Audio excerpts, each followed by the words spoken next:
Let's see.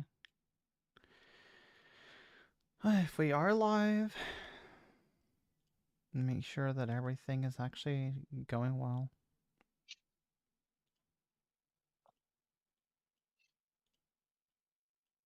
All right. It looks like everything should be doing all right. Hope that hope all of you are all right if you are watch this later. I don't know. I might take this down. I'm not sure. Maybe I'll just like hang out for a bit, see how everyone is doing. I was looking into like how other streamers do this, and it seems like a lot of them do like a live stream and then take the stream down instead of like leaving it up, and then go ahead and cut video segments out of it later. Maybe I'll do that. Maybe I won't. We'll see. It's been like a week I think since I streamed, maybe a little bit over a week, something like that. I took time off. Unfortunately, I was having some real life issues that were making it very difficult to like get on and stream. Just it was a pretty emotional week, and a lot's happened in like a week. Holy shit! It's like the entire world is being ripped apart by uh, the exact same pumpkin spice Palpatine that just will not stop messing everything up. I don't know about y'all, but like, I think it's just absolutely terrible what's been happening. Like, I cannot believe that quick we just escalated to war with Iran. I think it's very weird that it seems like Trump's own people don't know whether we're at war or not. Trump has made multiple of his old Truth Social posts that we're at war and how the war with Iran is going and that sort of thing. Make sure my phone is muted. And yet, his people are coming out and saying that we're not at war, even though he is using the word war over and over, like directly contradicting. He'll say the war is going well, and then Hegseth or Marco Rubio, one of these people, will come out and be like, "Oh, well, we're not at war." Caroline Leavitt has denied that we're at war multiple times, and the reason they're doing that, honestly, to me is pretty obvious. They're doing it because Congress hasn't approved war, and if it is officially a war, then obviously Congress could stop Trump from taking action. And instead, they're like, oh, it's just assassination strikes to take out the Iranian leadership. Now, if you don't know what I'm talking about, or if this just sounds completely foreign to you because you don't listen to politics, like I genuinely, I don't understand like how this could be. And I guess maybe this is what I want to talk about this stream more than anything else. I want to talk to people that are not political, or that say that they aren't political, or that they don't do politics, they don't like politics. I think that's actually what I want to talk about the most, because I've talked about this multiple times with some of my real life friends, and I've met a couple of people online that I started chatting with that seemed like perfectly fine people, but then politics got brought up. And you might be thinking like, oh, Zoe, I can't believe that politics would get brought up with you. And it's like, right? Like, why do you think that I would ever bring up politics? No, it's because like my entire existence has been politicized. Would I like to just, and the other thing is that politics impacts everything in your life, like whether you recognize that or not. As you get older, you'll recognize it more. It's just sad that it takes most people like to aging before they realize how much politics actually impacts them, and like the value of their vote and everything that is impacting their life, and how it relates directly to the politics and policies like of their government. I'll say like I've also just as a personal note, I've also been trying to get into like working out more often, going and touching grass. I've been pretty consistent about it over the last week, and I feel like it's a good thing. I feel like for most of us, we probably I don't think any of us exercise unless you're like an athlete or something. or you're like a gym bro, I guess. A lot of us don't exercise near as much as we should. So I've been trying to be a lot better about, instead of just sitting at my computer reading the news, reading books. I've been trying to make sure that I've been actually like hitting some weights, going for walks and that sort of thing. Just trying to like start getting more physically back into shape as well. I genuinely have been feeling better as well, just going and exercising. There was a lot of stuff going on in my personal life. Some of it was like, I had a cat that got very sick, and she's very old. She's like 80 something in cat years. She's like 18, almost 19, something like that. And it wasn't looking very good, and that took a pretty hefty emotional toll. Like when your little family, a furry family, gets sick, and I was not in a good headspace for a while. Then, of course, everything going on with Iran, and seeing the state of the world, stuff going on with trans people. There's so much. It's like the news never stops. I also had an idea. I want to do a series of videos talking about issues that impact the Black community specifically. Just because, like, I've noticed there's a trend among conservatives. Like there's a very, very strong, and I know we talk all the time. You've probably heard us talk about Christian nationalists, like white Christian nationalists, neo-Nazis and this type of thing. I want to be very clear here. I do not think that every single conservative is a Nazi. I don't think that every single conservative is necessarily a white nationalist, but I think a lot of conservatives end up upholding white nationalist policies without recognizing it for what it is. And there's so much like systemic racism built into our society and culture that it's almost invisible if you're not aware of it. And I feel like I want to do a video kind of going over some of the history of this stuff leading from slavery to modern day. Because what I find a lot of times in online discussions around this, and just talking to kind of people in real life, is a lot of people seem to have this idea that, like, well, slavery was so long ago. I mean, and granted, slavery in this country started like 400 years ago. So it seems like, that's a very, very long time. And surely if something happened 400 years ago, it couldn't still be impacting us today. And it's like, well, 400 years is just around where it started, 407, right? There's so much that happened between the end of slavery to modern day that still impacts this community, and still ended up putting piece by piece these policies within our law, within our education, within our banking, housing, lending, that impacts the Black community negatively. Now, when I say Black community, I want to be as clear as I can here. I don't mean that there is one singular community that accounts for all Black people. When I say Black community, I'm using that as it's a superset, as a giant umbrella to just talk about the various communities across the country, at least the United States. That's what I'm talking about. And I just find it very frustrating.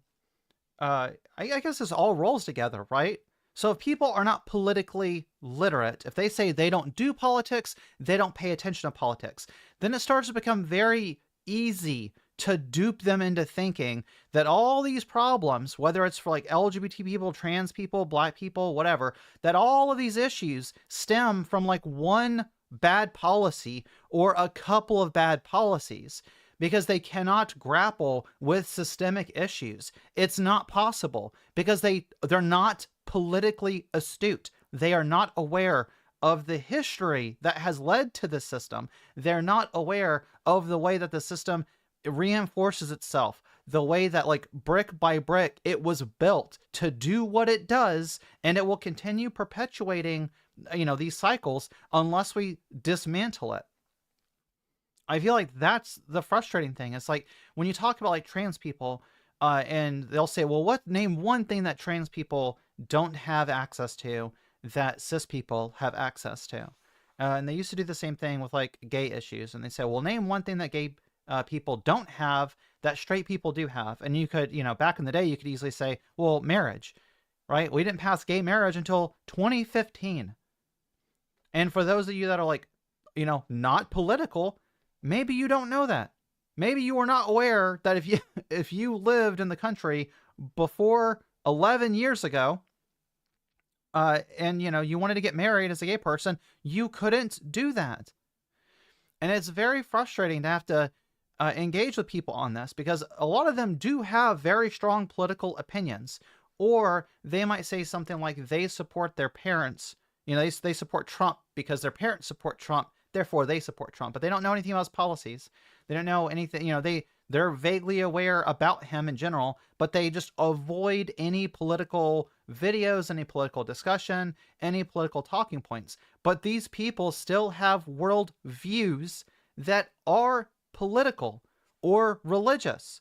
Like if they say like that, oh, they have a religious, they identify as a Christian or a Muslim, but they don't identify as political. I'm just like, I recognize that if I start interacting with them, even to point out to them that like, well, if you are saying that you are culturally a Christian and you identify as cultural Christian, like, or you're living your life with a Christian worldview, you're already engaging in some kind of politics, because that worldview has some politics baked into it. You just might not recognize it at the moment. And they think like, well, I'm just me and I'm just living my life. I'm not part of some greater political movement or whatever else because I don't pay attention to it. I'm like, yes, you are. You can still be a cog in the system without recognizing your place as that cog in the system. And like, this has come up several times over the last week that I've been talking to people. Like, just surprisingly, 2 or 3 times I've had people tell me that they are not political or that they don't really do politics. And I saw a video that another trans person made.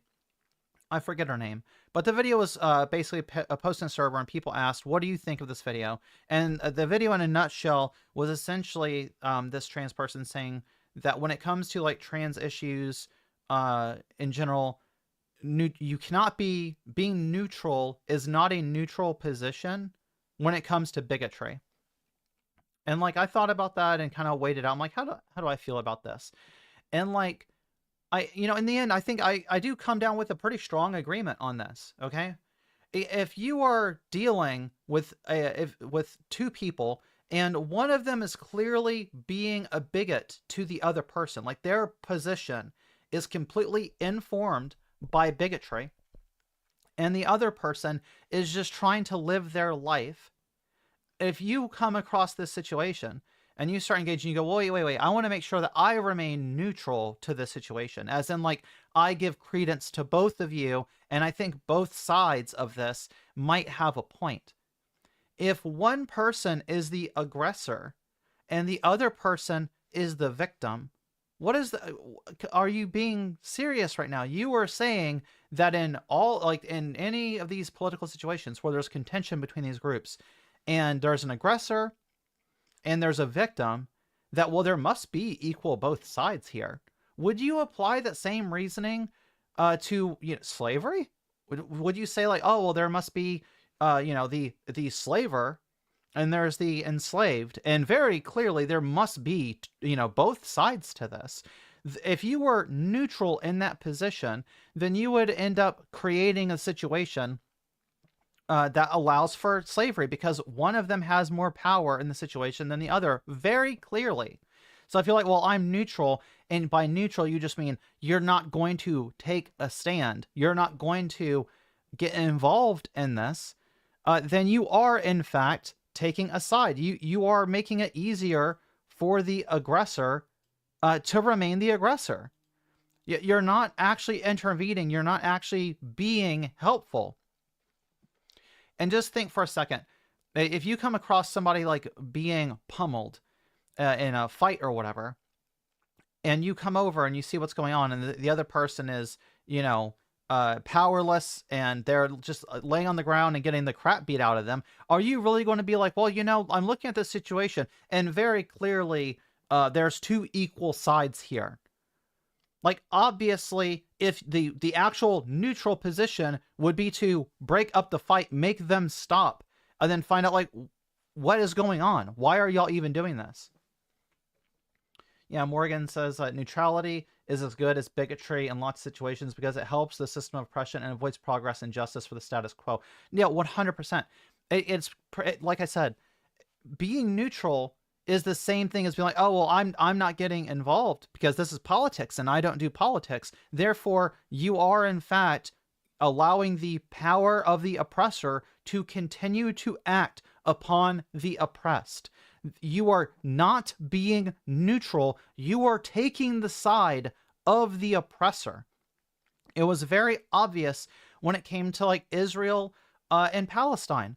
It was so obvious that one of these, one of the sides in this conflict has way more military power than the other and is capable of continuously bombing, killing, striking the infrastructure of this community, stopping them from being able to, you're blowing up their schools, their hospitals, and what are they doing to fight back? They're running and seeking cover. Israel had so much power in the situation, they could tell the innocent civilians in these places to go to a refugee camp or to go to a city. And then when they went to that city, they would bomb that city anyway. Are you neutral to that? When you read about all these like women and children and innocent men getting vaporized and getting their civilization just erased with continuous bombardments because Netanyahu found a convenient excuse to scapegoat a handful of terrorists, is that really neutral? Did you, if you think that is a neutral position, or that you're just not political and getting involved, what about Iraq? Do you think that because of 9/11 that justified us being involved in like a forever war against the entire country of Iraq and just endlessly bombing them, endlessly going over there, trying to regime change, topple anybody that we didn't approve, that didn't go with essentially U.S. agreements over there? Should we have done that? What about all the like magnitudes of people we killed, more than the people that died in 9/11? And then we continued to push American interests within that country. All right, what was that political? What if you got drafted to go over there and fight in that war? Because in the conflict with Iran is much larger than Iraq was. Iran is magnitudes more powerful than Iran was. And we are already getting to the point now that they are talking about possibly using a draft to find troops to send over there to that country to fight and die. All right, you might not be political, but if you are young and able-bodied, guess who's being put in that draft? Guess who might be having a gun shoved in their hand, put in the desert, and told, "Oh, good luck over there. I hope you survive." For what reason? Because we want to take their land and oil? Literally, Caroline Leavitt had said just a couple days ago that Trump had not removed the idea of using the draft off the table, that he's not removing any tools at his disposal, and that would include the draft. She was specifically asked by Bartiromo on Fox News, and I have the quote here. Okay, so Bartiromo said, and quote, all right, she says, "I want to get your take about this idea of troops on the ground. Mothers out there are worried that we're going to have a draft, that they're going to see their sons and daughters get involved in this. What do you want to say about the president's plans for ground troops? As we know, it has largely been an air campaign until now." All right, this was Leavitt's response. Leavitt said, and I'm quoting, "It has been and will continue to be President Trump wisely does not remove options off of the table. I know a lot of politicians like to do that quickly, but the president, as commander-in-chief, wants to continue to assess the success of this military operation. It is not part of the current plan right now, but the president, again, wisely keeps his options on the table. But as commander-in-chief, there's no greater priority or responsibility as president than, of course, protecting the American people and protecting our troops and our bases in the Middle East, which Iran has been threatening for 47 years. They have killed and maimed thousands of American soldiers, and President Trump was not going to allow Iran to attack our bases and our troops and our men and women in the Middle East first, and that's why he took the historic action by launching Operation Epic Fury. That's the full quote. Note in that quote that she says that the draft option is being kept on the table. What do you think is going to happen if they decide, well, we're going to go ahead and do a ground invasion of Iran, and we just don't have enough troops right now to do that invasion? Do you think that someone like Trump, who is so desperate to get people to stop talking about the Epstein files, that he started a war in the Middle East, the thing that he literally lambasted Obama about over and over? He's like, oh, well, when Obama's poll numbers get low, he's going to go and invade Iran. He's probably going to start a war, probably with Iran. And then Trump is the one that does it. Now, you might say, well, I'm not political, and I don't get involved in this. Well, if they start the draft, and again, you're young and able-bodied, guess who might be getting a gun and sent to die over there for this? You. And are you gonna tell the government, well, I'm not political, when they come to draft you? All right. You know what happens if you dodge the draft, right? If you don't have one of the exemptions that they would list out there, they'll put you in jail. I don't understand how you can hear these things and maintain this position that, like, I'm neutral. The reason why you are neutral, I'm going to just tell you a hard truth right now. And it might hurt your feelings. You might get mad at me. You might be like, Zoe, this is uncalled for and you're being mean. You might think all these things about me. But later on in your life, you will come to recognize that I'm about to tell you something that is honest and truthful.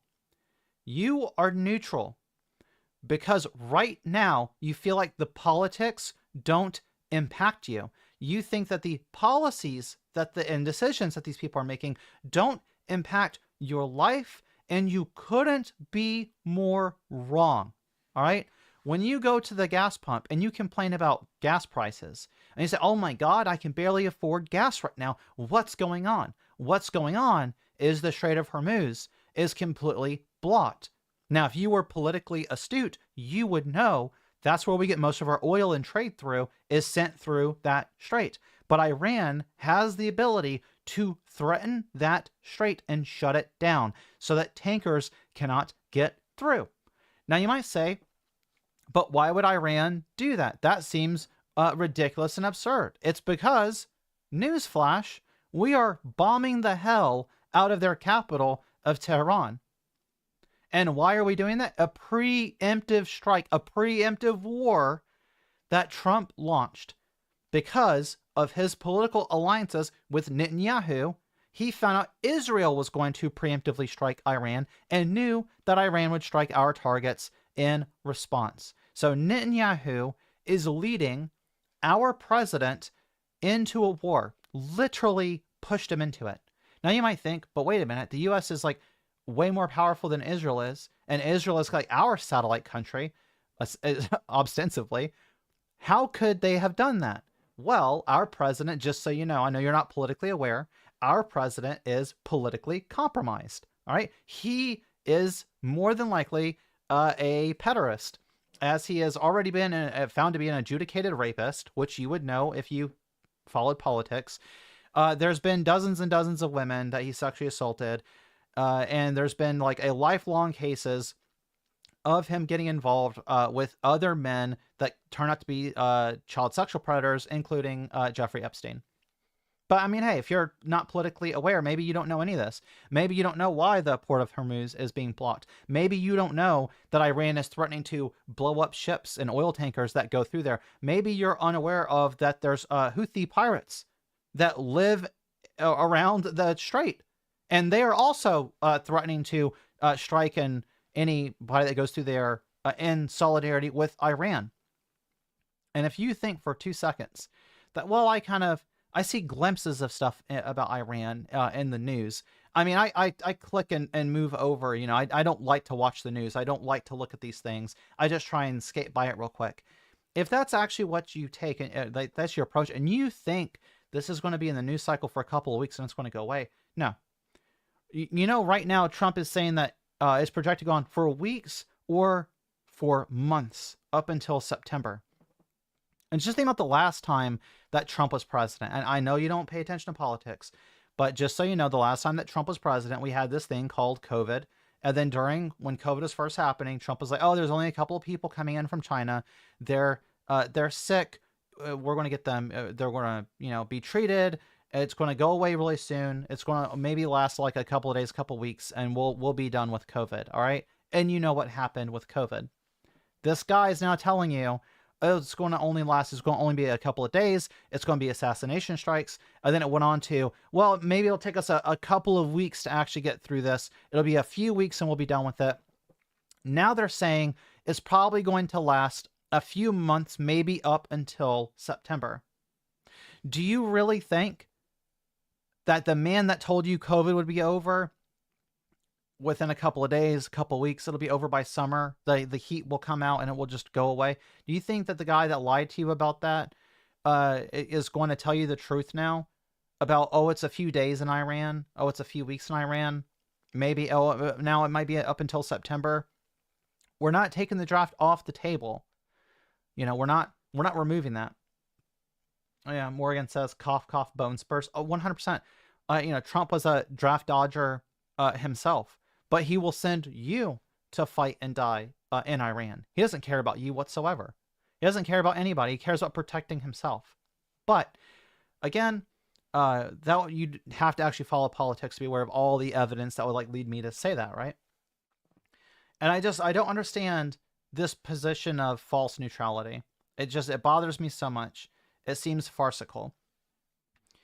How are you going to remain neutral if gas prices keep going up? If groceries keep going up? Eventually, it's going to impact your direct quality of life.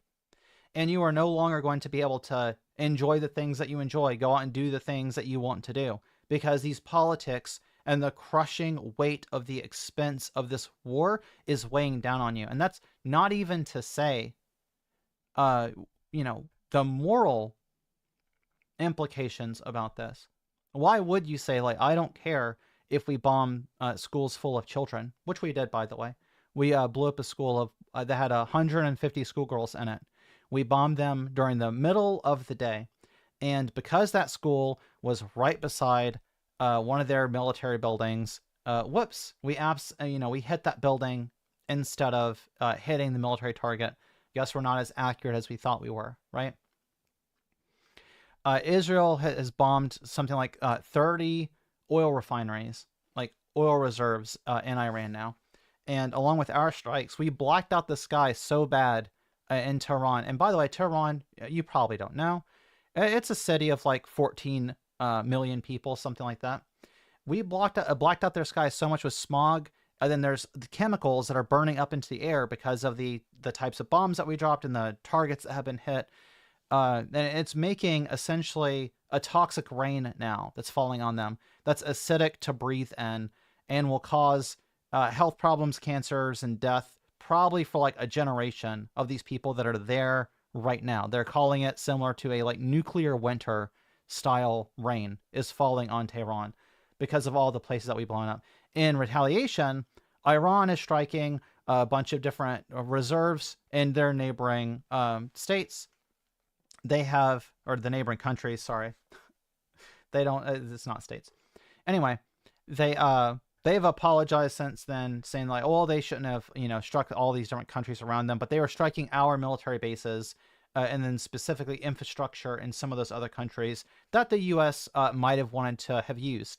It turns out that Russia is also giving Iran intelligence on our assets, which is how they hit our CIA building over there. It's also how they hit one of our Patriot missile sites. Now, you may have heard, they're already calling for a ceasefire. Trump is begging for a ceasefire because we're running out of interceptor missiles.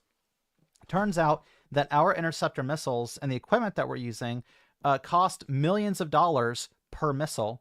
And Iran has very cheap drones and bombs that they can just attach and use. When I say cheap, I mean it might cost them $50,000 per drone and per drone strike. $50,000 compared to millions for us each time that we're doing this. All right. This war is costing the American people like $11,000 per second. That's your tax dollars. $11,000 per second. Whenever I first read that, I was like, no, that's got to be like, I misread that. My brain must have changed like per minute 2 seconds. No, it's actually seconds, like $11,000 per second. It's probably even more by now because of all the munitions we've been dropping. You know, if you think like, oh well, our government should be responsible, we shouldn't be getting involved in needless conflict. We should not be wasteful with our money. You know, a lot of people think, oh well, conservatives, they want to conserve stuff. They're good with money. We'll vote for them, right? And now the conservatives have pushed you into another war in the Middle East that is just absolutely burning through tax dollars. That's not to mention the foreign policy or the domestic policy debacles that this administration has gotten us into. And we just see stuff like, Trump's tariffs, for instance. Obviously, less people are going to be talking about those tariffs because of this war, right? And Trump continuously says things like when he's at his press briefings and he mentions like tariffs, he's like, well, we could talk about that, but I got to go back and watch the footage of the war. I got to go back and get to the war. I'm sure that's what you want to talk about. So literally what he says, like, oh, I'm sure that's what you want to talk about. And like, while yes, it is very important to talk about this, it is very important to discuss how we are in the wrong. We should not have gone to war with them. We should not have started bombing them. And we are absolutely, the United States that is guilty of killing loads and loads and loads of innocent civilians. And it's not even going to remotely accomplish the goals that they stated the purpose of this was, right? They wanted to get rid of it was their Ayatollah Khamenei. They wanted to get rid of this guy and essentially assassinate the heads of their military and key officials that they felt if they assassinated these people, then Iran would surrender, or they could go in there and just kill these people, then get back out. The same way that Trump had killed, Soleimani. Soleimani, by the way, was also Iranian. He was an Iranian military commander. That's why why we assassinated him. Which, I mean, you probably already know this, right? You're way more politically educated than I am, and I'm just like telling you this for nothing, right? But that's why we killed Soleimani. We blew up one of their warships that was on its way back from essentially like joint operations over with India, and then on its way back from India, one of our submarines sunk this war vessel. It was like the first one that's been sunk by torpedo since World War II, right? We keep escalating and escalating and escalating, and Trump is surprised, and his administration is surprised, that Iran was way more prepared than they believed. They had way more firepower than they initially believed, and they were able to strike our bases all over the Middle East. And it turns out that when Iran was actually talking with us about trying to come to some type of agreement when it came to negotiating their nuclear program, etc., it turns out that they actually genuinely just did not want a war.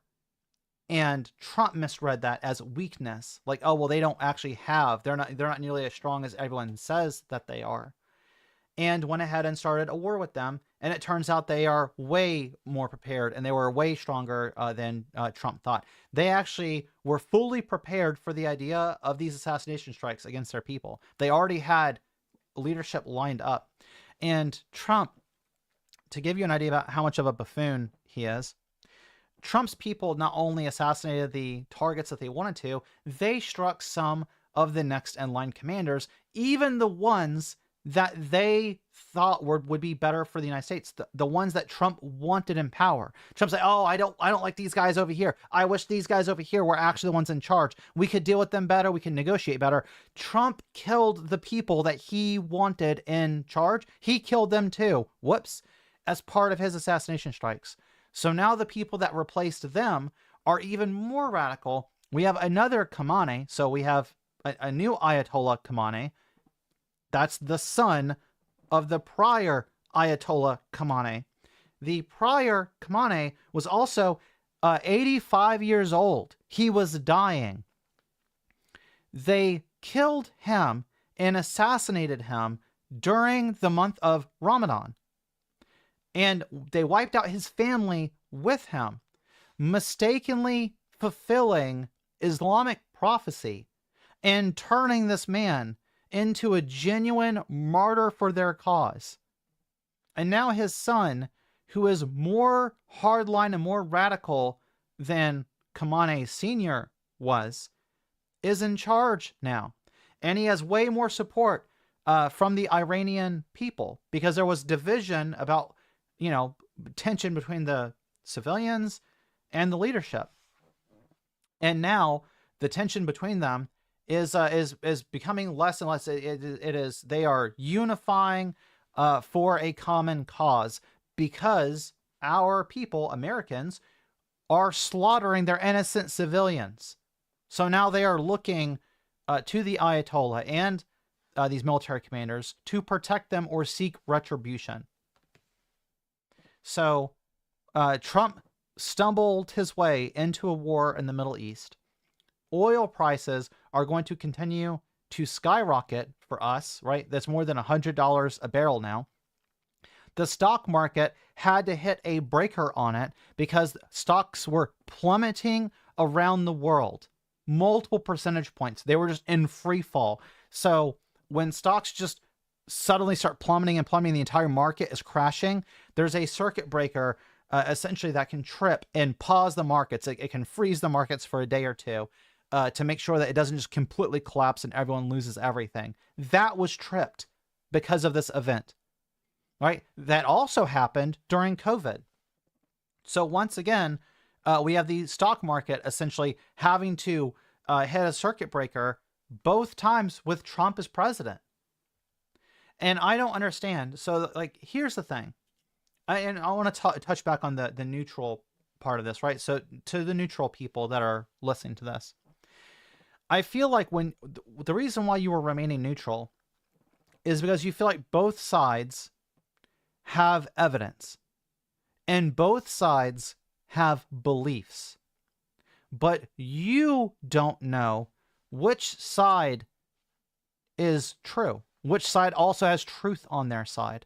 And because it's too complicated for you to actually just review the information, read the series of events, look at the history that led up to this, and then fairly weigh what's going on and say, okay, this is what one person is claiming, this is what the other person is claiming, and then looking and saying, do the behaviors, do the actions, and everything else, are all of these justified for the evidence that's been provided? And the answer very often is no. Very obviously, the oppressor is in the wrong. That is the truth.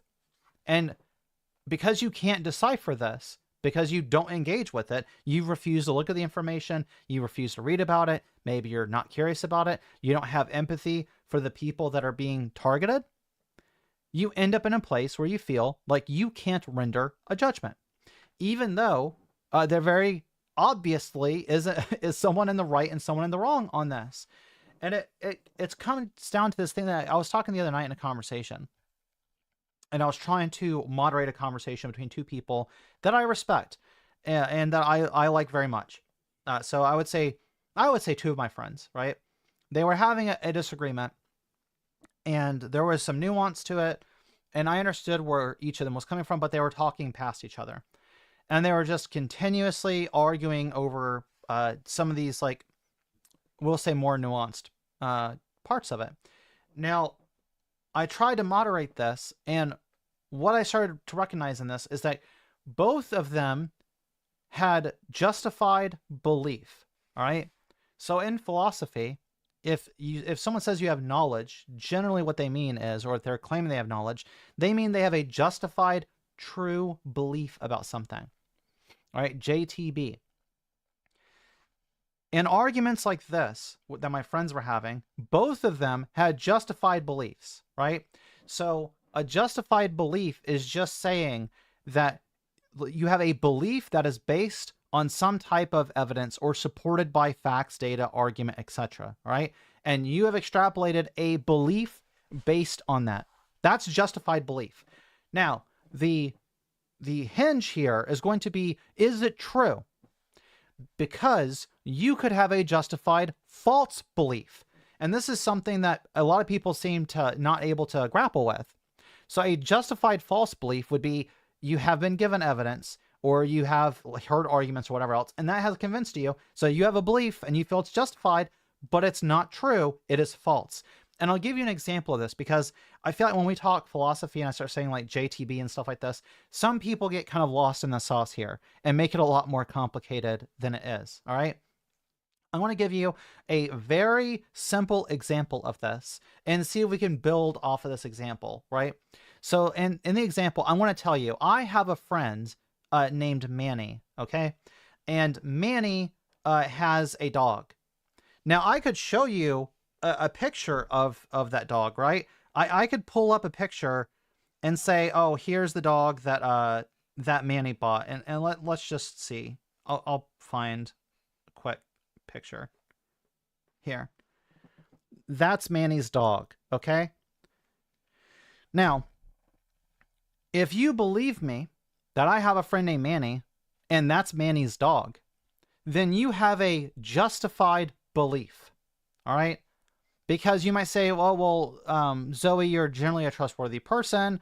You know, dogs are trivial. Like most people, a lot of people have dogs. Like, I don't know why I wouldn't believe you. So, okay, fine. Manny has a dog.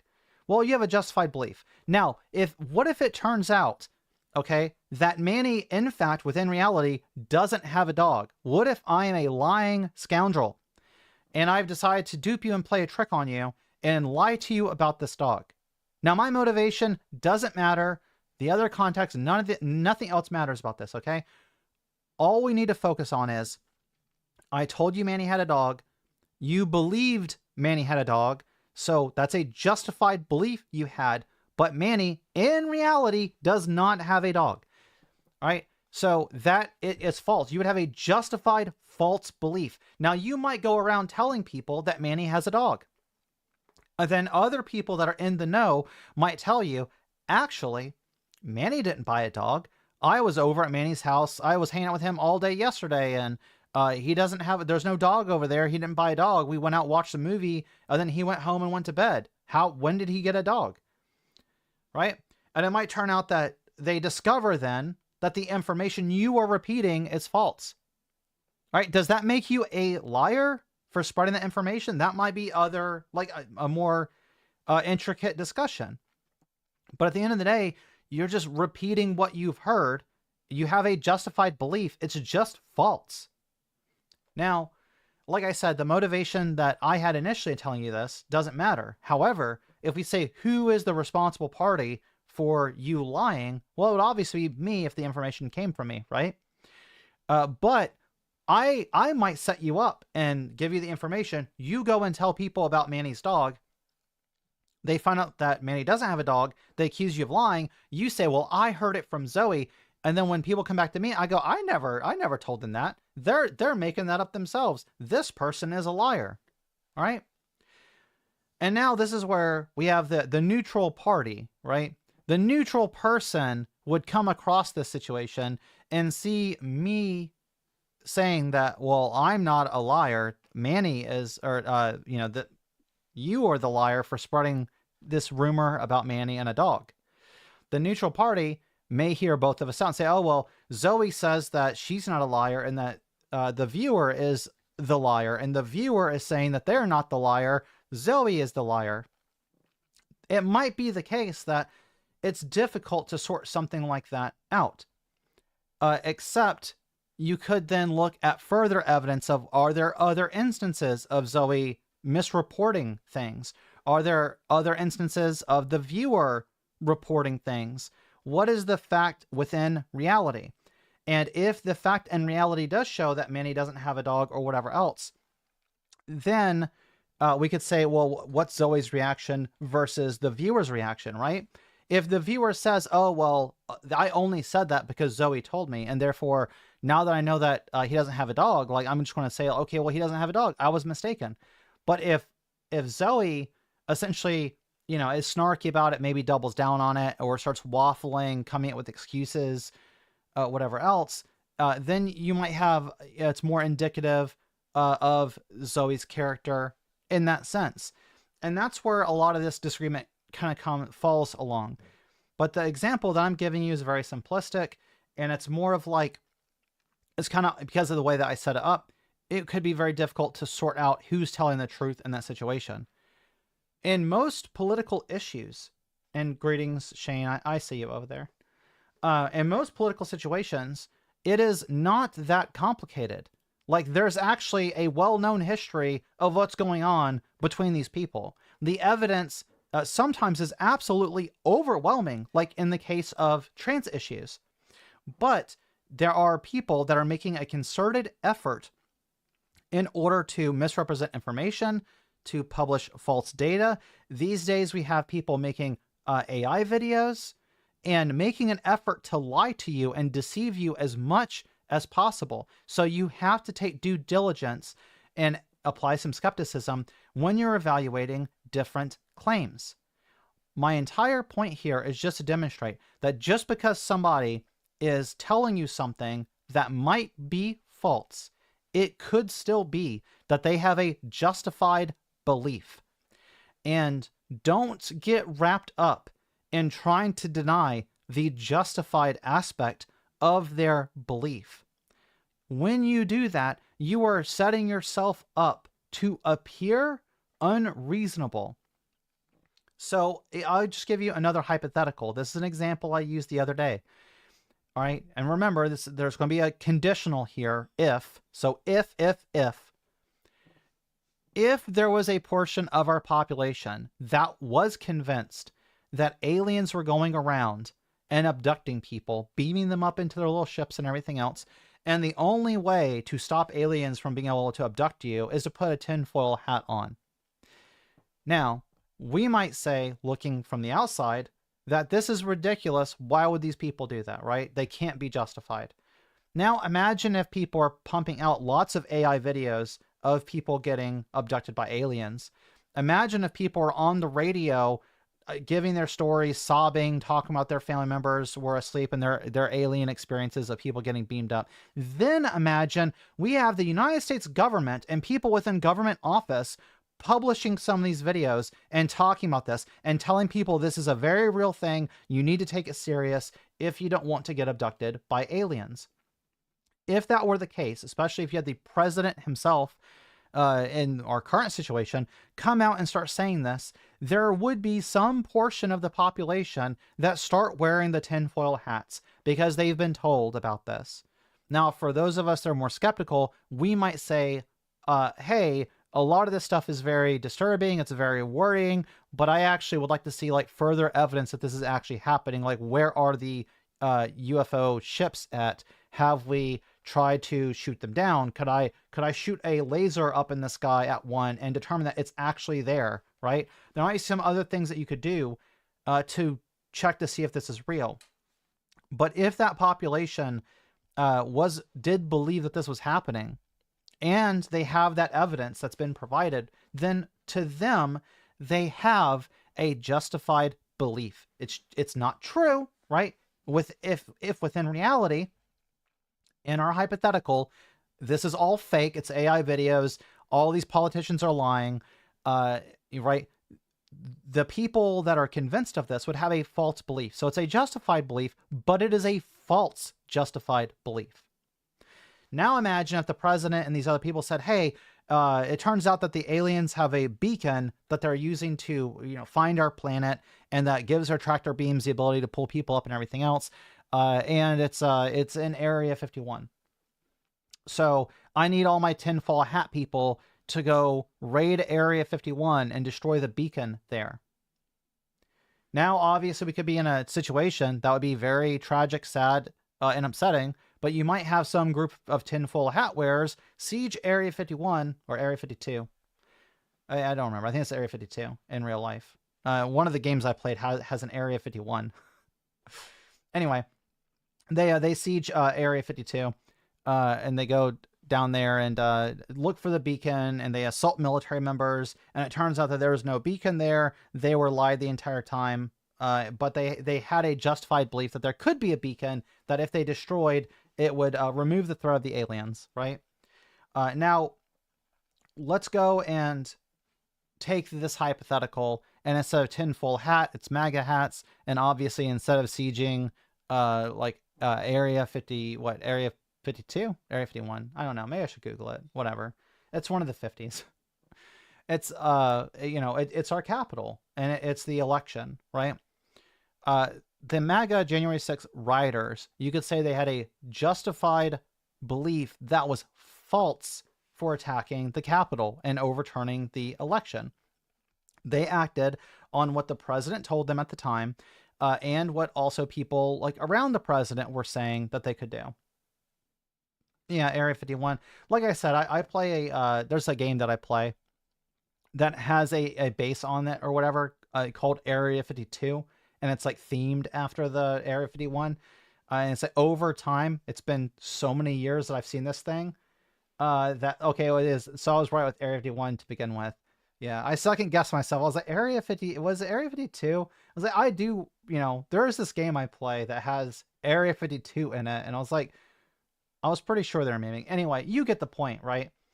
That you can have a justified belief that's false, but you could also have, obviously, beliefs that are true. It does accurately reflect reality. And I find a lot of times the frustration in dealing with, bigots and that sort of thing is very often they will have beliefs that they feel are justified, but the evidence that they point to or the arguments they point to don't actually, it shouldn't move their credence on this. It shouldn't be enough to convince them of the position that they've been convinced.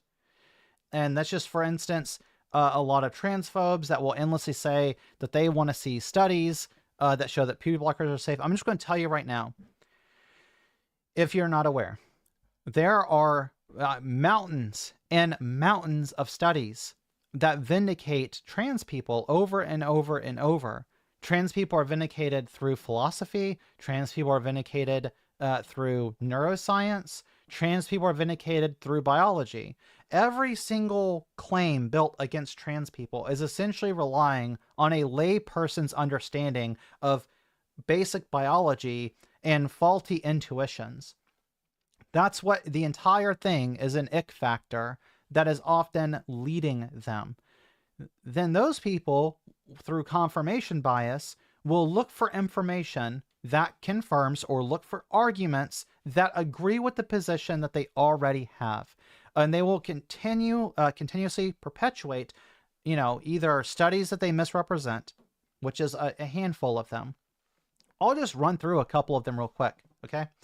Rapid onset gender dysphoria. This is a term that was coined by Lisa Lippman, and Lippman essentially took surveys from online places, and then we're asking, did you have or do you know the trans people close to you who essentially underwent rapid gender dysphoria? It was rapid onset of this condition, right? So it was they were perfectly okay. Then all of a sudden, after hanging out with trans people, reading about trans people online or whatever else, they suddenly developed gender dysphoria, right? And then Lippman publishes a study showing that this is what happened to a lot of trans people. Then it turns out, after some investigation, that Lisa Lippman did not actually, the questionnaire wasn't asking trans people about dysphoria. It actually was pulled from Mumsnet and some other TERF websites that were specifically designed for the parents of trans people that did not support their children. So we are already getting a selection bias of people that do not support trans people, and then asking the parents what was their opinion about their child, not asking the patient who's reporting the dysphoria if they are reporting their conditions correctly. That study has been ripped to shreds numerous times, but I still see conservatives occasionally propagating it. And they'll say, what about rapid onset gender dysphoria? Here's a study where someone shows that being trans is a social contagion, and it's called ROGD. They continuously perpetuate this. Now, I'm going to ask you, if it's a false belief, okay, so we know it's false. We know what the methodology flaw was. We know that the study that Littman gathered could not possibly accurately report the data that she claimed that it did. Why would they keep repeating this data? All right. Is it because they are lying and trying to push a narrative on you? And if they become aware of it, why don't they start telling other conservatives to stop pushing this? Why does Joe Rogan have Lisa Littman on and give her a full, hour plus presentation on this and discussing it? And the entire time he just sits there going like, oh, wow. Yeah, that's totally, that makes sense. I could see how, socially this has just come up recently. Wow, that's wild. And he's applying no skepticism to this. Are you buying into some of this as well? Do you hear about anti-trans studies and you're like, oh, here it is. Here's the one that's going to give me ammunition against trans people that you then perpetuate, right? The Swedish study against trans people was talking about trans suicide rates and showing that, it's not a significant drop between trans people that do not get hormones and surgical intervention versus people that do get hormone treatment and surgical intervention. And then it turns out, what was the problem? In the Swedish study, there was no trans control group. They tried to compare the trans population that did not get care with a cisgender population, and then a cisgender population that did get that did not get treatment with a trans people that did get treated. But the control that you were looking for was how trans people reacted. If you're not aware, that means that there was no control group that actually was of the targeted demographic for that study. And the Swedish study is one of the most quoted studies I've ever seen by conservatives. And it's so bad, it was so flawed, that multiple of the scientists that did the studies released statements on this and published corrections saying that they understand the flaws in the study and that people should not use the study. It can't perpetuate the information that they claim that the information perpetuates. All right. Shane says, on the flip side, some people have adopted a position for some reason associated with their identity. It's a sacred cow to them. They are dogmatically committed to it. It's truer than true. If evidence or facts support their position, then they love and respect evidence and facts. If evidence or facts go against it, then they reject the evidence because evidence and facts for them change over time. But the truth is truer than truth. It's always true. So what you're talking about there is remember Stephen Colbert came up with this idea of like truthiness. And that's like literally what you're describing that we've talked about before. And Shane also says, add on that conspiracy theories are promoted by the wealthy because every moment we are arguing over minority rights is a moment we are not uniting to tax billionaires and break up monopolies. I agree with you. I agree with all of that. And the issue is, like, if you actually look at what's going on, if you actually like review the information, apply a little bit of skepticism, then it's very obvious what's going on. And like this concept of truthiness is also something that like dogs people pretty bad when it comes to skepticism, right? They want to say, well, if this evidence agrees with me, with my position I already have, if it comports those beliefs, then it is good and valid evidence. And if it contradicts or if it goes against my position, then I need to just throw it out. Then it's just rejected out hand by default. And I get asked all the time when I debate trans issues, people will say like, oh, well, what would change your mind? And I'm like, evidence. That's what would change my mind, evidence. And we end up not having evidence. Even when conservative groups try to do their own studies with the goal of showing that trans care is not helpful or it does not actually provide benefit, all right? There's a infamous study that was done in the state of Utah. Utah in the United States is an extremely conservative state. They commissioned a study that was, supposed to be impartial, and it was going to study puberty blockers in kids and see what the impacts of the healthcare is on trans teens. This is it's so-called Utah study. Okay, so if you look up like transgender, puberty blocker Utah study, you will find this study, and the study validated. I repeat, it validated all the other findings that we've known for so long about trans healthcare, and that puberty blockers, and then the WPATH standards in treating trans teenagers did in fact lower their suicide rate, did in fact show an overall improvement for their health drastically. The study was like 1,000 pages. It was as controlled and intricate as you could ask for. And immediately, the conservatives that had ordered the study try to sweep it under the rug to say, "Oh, we got to get rid of that one." Whoops, we told the truth. Got to get rid of it. And that's what's going on. So the truth is that trans teens benefit from trans healthcare, and that trans healthcare obviously benefits trans people. Like we know it. It's just the truth of reality. This stream is probably just not going to be near as long as my other ones. Like, I don't know. There's a lot to talk about with what was going on with Iran. I know I've touched on it. I wanted to touch on this like politically neutral position that people take as well. I just find saying that you're neutral in these times is more and more of an absurd position. I feel like you are not paying attention, or you are not engaging with reality and what's going on. You're sticking your head in the sand, and I don't want to hear anything from you when it comes to your gas prices are going up, your groceries are going up, you can't afford education, you're stuck in poverty, right? Because all of those are policy decisions that your lawmakers have made that have led you to this position.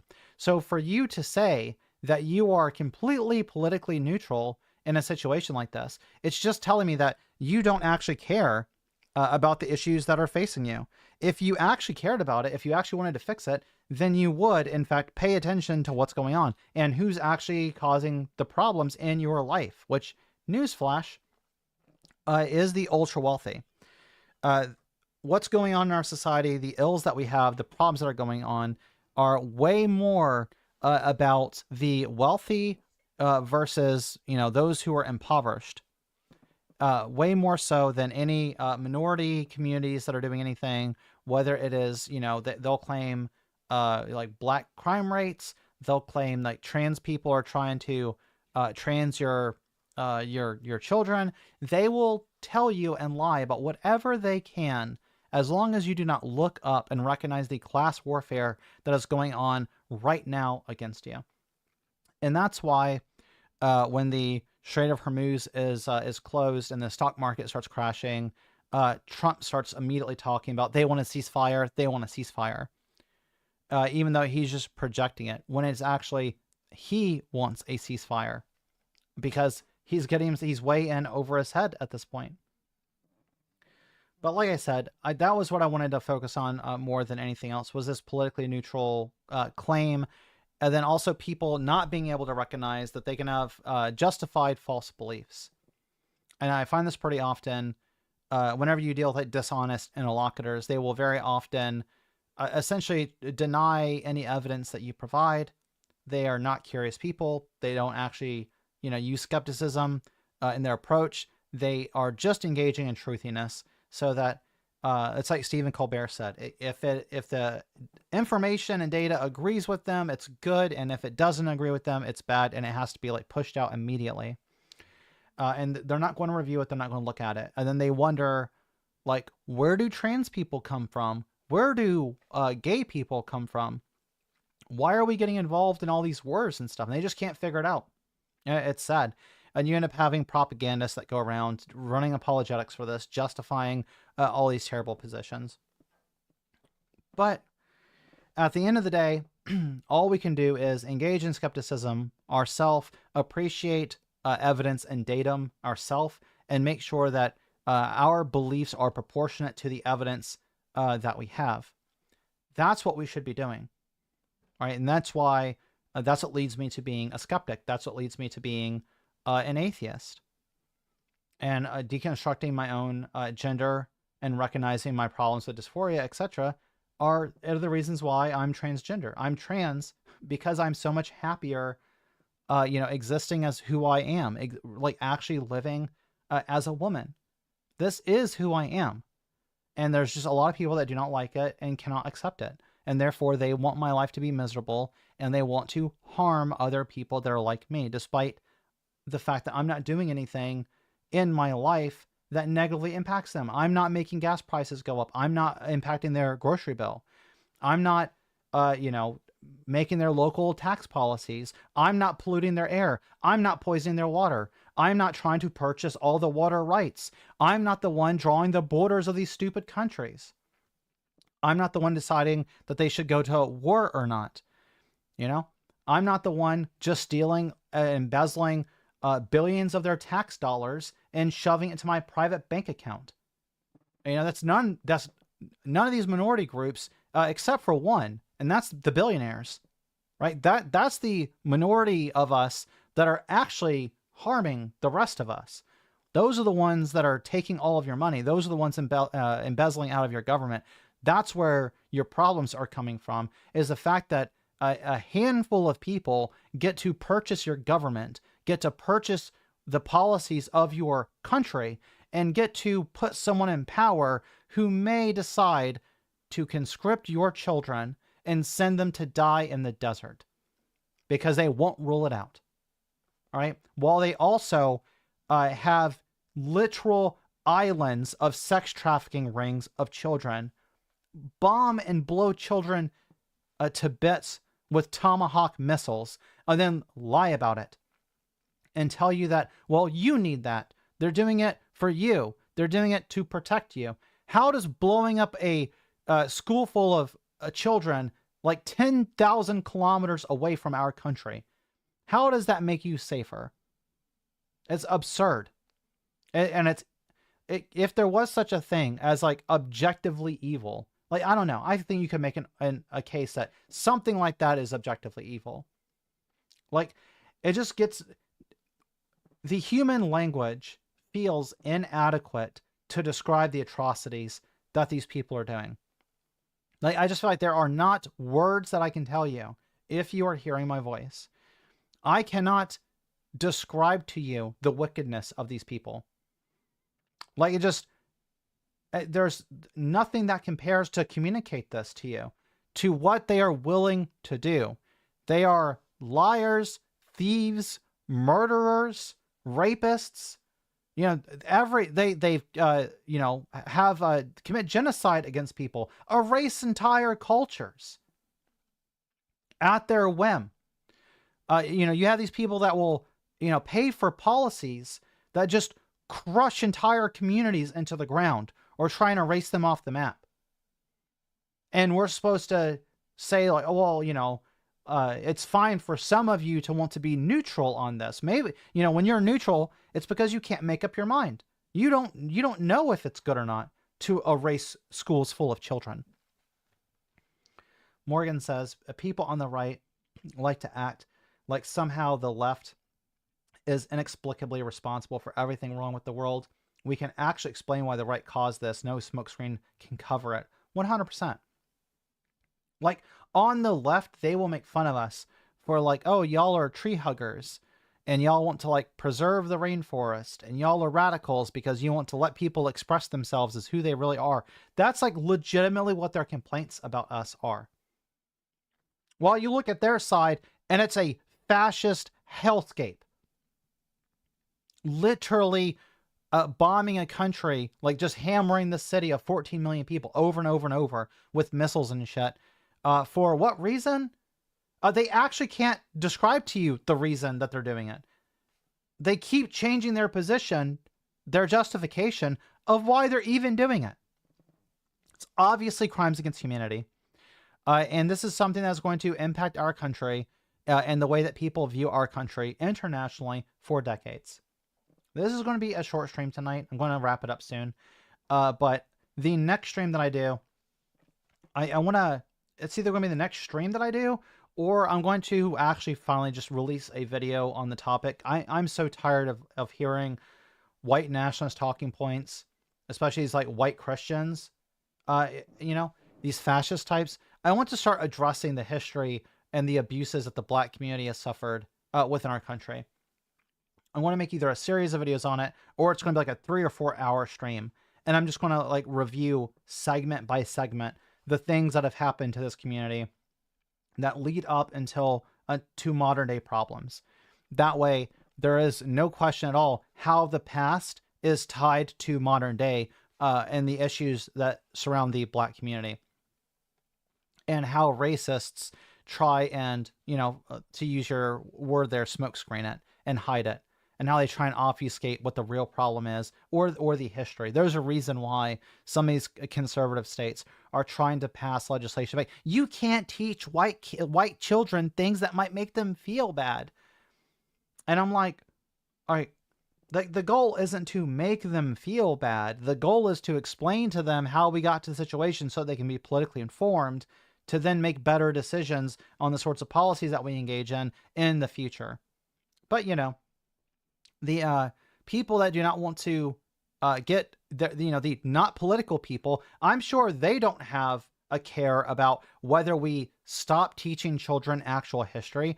I'm sure the not political people don't care if trans people get banned from public spaces. I'm sure the not political people don't really care if we blow up entire countries and genocide people, right? I mean, they would have to take a political stance if they actually took, you know, a side on that. And it seems like for a lot of these people, the most important thing for them to do is to not make a decision so that they don't have to justify that judgment. I started as being focused on white fragility as they've been taken to the most personal way possible. Oh yeah, 100%. It's like when you talk to these people and you're like, oh yeah, well, you know, it's like really messed up that our country did this, that, and the other to the black community. And they'll be like, well, was I there? Did I personally do that? It's like, no one is saying that you personally did it. No one is saying that you are personally responsible for all of this. What we are saying is that our government is, and that the historical policies and abuses of our government should and ought be addressed by us now going forward.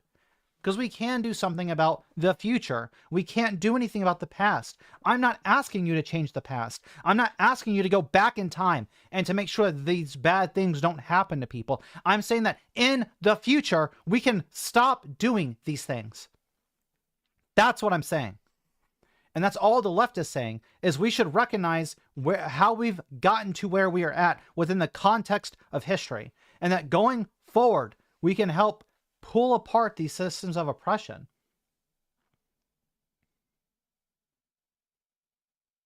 Yeah, and Shane says that we also blame systems that produce perverse incentives instead of just calling individuals evil. Well, yeah, but then, you know, a lot of people say, oh, the left just moralizes. Like, you're just moralizing now. And it's like, it's not about moralizing. If you want to, like, condemning specific people can also be worthwhile when those people are doing actually horrendous things. You know, individual people that are purposefully perpetuating these abuses absolutely should be held accountable. Trump, once he's out of office, should absolutely be prosecuted for every single crime that he's committed, because no one should be above the law, right? Every single person that is participating in these abuses that are harming these people, those are the people that should be prosecuted. Those are the people that should have to pay restitutions to people that they hurt. It's just ridiculous.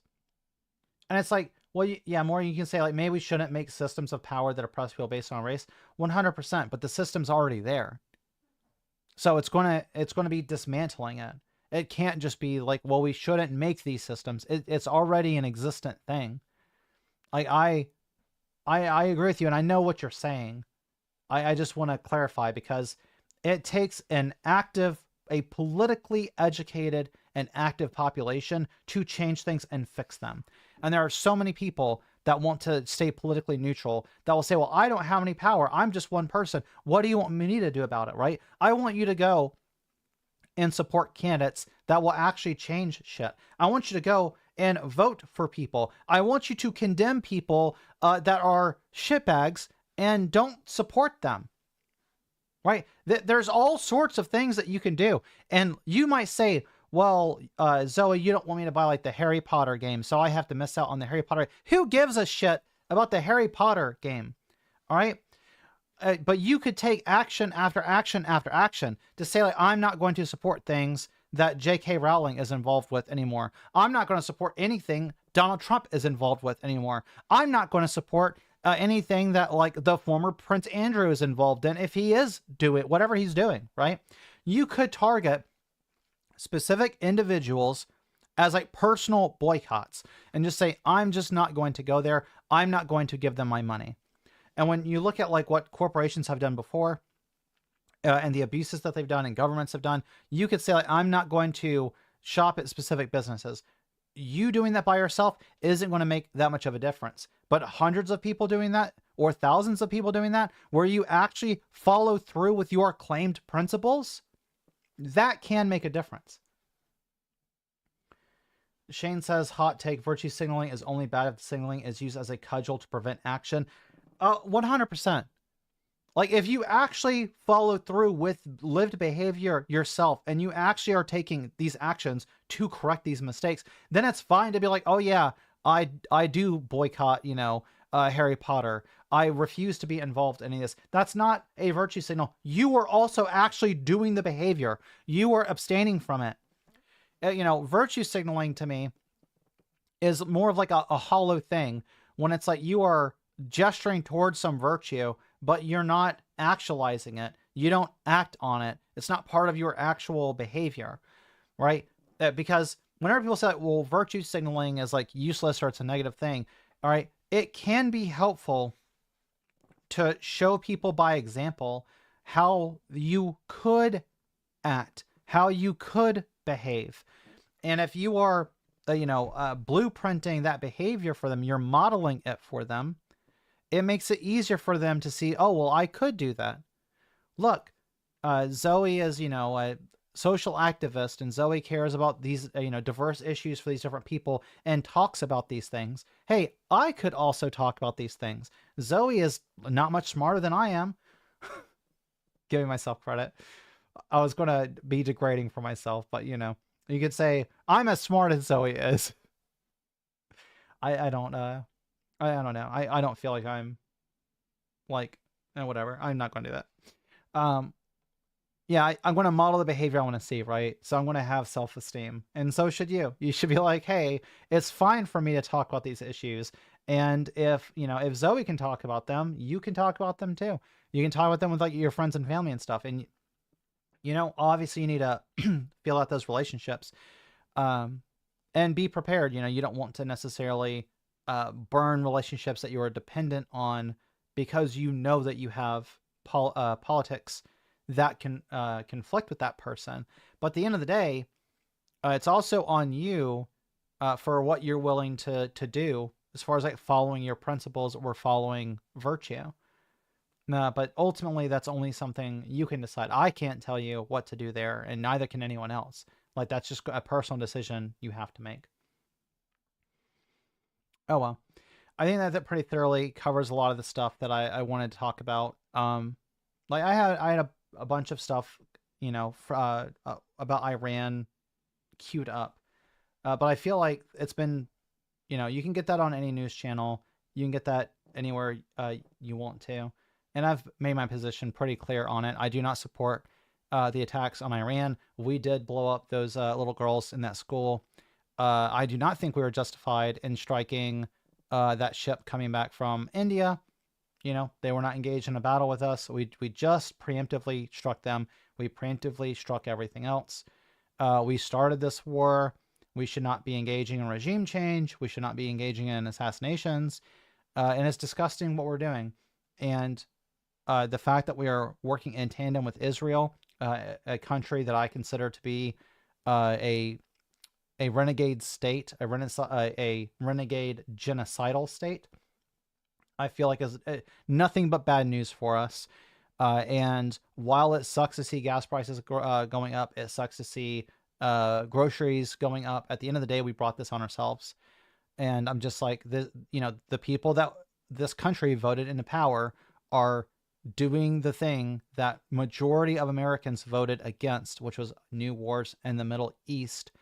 And yet, if we held an election tomorrow, a lot of these MAGA people would still vote for Trump over Harris. And I think that that's a problem. It's a problem with political education. It's a problem with accountability, and it's a problem with people like even actually caring about fixing the problems in our country and our life. Shane says, I'd say you are very intelligent, especially that while you recognize what you know about where you are less knowledgeable and you modulate your confidence accordingly, maybe that's more wisdom than intelligence. I mean, I would say, yeah, some wisdom, right? I forget who said it. There was they were saying like there's like layers of ignorance, right? So there are things that you don't know, and then there are the unknowns, the things that you don't know that you don't know. And I try and make sure that I'm very well aware and acknowledge the things that I don't know. And there are plenty of things that are going to be out there where there's the two layers of ignorance, right? The things that I don't know that I don't know, quantum physics or what the hell ever, right? There's an entire realm of existence that I'm like completely not knowledgeable about. Like, I'm aware that there are quarks, right? Gluons and all those sorts of things. But like, I would be absolutely a fake as hell if I pretended I understood anything about quantum physics. But like, I will remedy that, right? Because I know that I don't know what it is. I bought this book, Something Deeply Hidden by Sean Carroll. And this is supposed to be a really good book as far as like quantum stuff goes. So like a good introduction to quantum reality and all that shit.